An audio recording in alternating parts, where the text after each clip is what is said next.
Arc 4. The Everlasting Covenant. Chapter 89, Memories of Snow. After concluding his secret talk with Lewis, Subaru walked through the forest alone. He told her that he needed to think and left her behind with the crystal. To be standing there before a girl with the same face as her own, her original, no less. How pensive a thing.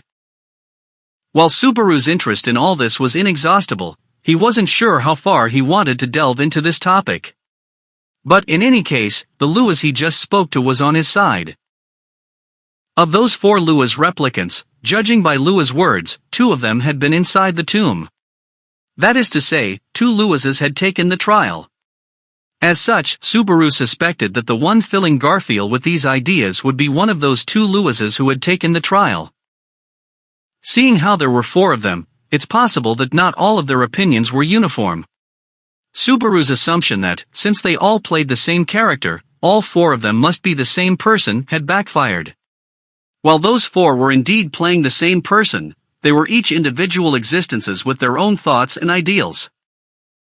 And so, it wouldn't be too strange if one Lewis had experienced something the others hadn't that caused her thinking to diverge from the rest's. For convenience's sake, Subaru decided to label the 4 Lewises Alpha, Beta, Theta, and Sigma. Lewises Alpha and Beta do not know about the trial, while Lewises Theta and Sigma do. What he actually wanted to do was the German 1, 2, 3, but he couldn't remember the 4th one, so that had to be scrapped. Anyway, Subaru, problem is, meeting with Theta and Sigma will be at least 2 days from now. The timing of the Great Rabbit's attack on the sanctuary, or, strictly speaking, the large-scale magic spawning the great snowstorm that will lure the Great Rabbit here, will be 5 days from now. Assuming he probably couldn't come up with a counterplan immediately after talking with those Lewises, the remaining 3 days will offer very little leeway. In the end, Garfield would massacre every last villager if it meant preventing the sanctuary's liberation. If they were the ones who convinced him to do this, Lewis's Theta and Sigma will not be easily swayed. Considering the prospects of persuading them, the road ahead was indeed looking dark. Subaru, but in exchange for the mounting obstacles. There's now an opening for dealing with Garfield, huh? If I can just persuade the 2 interfering Lewises, then the problem's solved. If Theta and Sigma were the ones inciting Garfield to violence, persuading them would be the equivalent of clearing the Garfield route. Since Subaru could see no way of working things out with Garfield directly, this was certainly a glimmer of hope, albeit a fragile and feeble one. Right now, Garfield's power was not limited to himself, but extended to the 20-odd non-representative Lewises, that is, the empty copies without wills of their own. Without regard for their own individual lives, each copy was an almost mechanical fighting force, and there was not much Subaru could do should Garfield choose to use them. Whichever way you look at it, Subaru's situation was beyond unforgiving.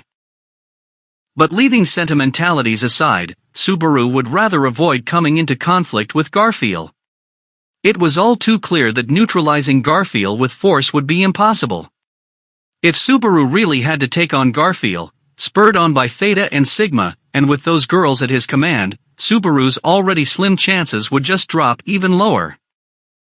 Subaru, after the flashy way I sealed that contract with Roswell, I can't fail. Not planning to, either. Never mind whether the insurance'll work or not, I still need to put my foot down when I have to.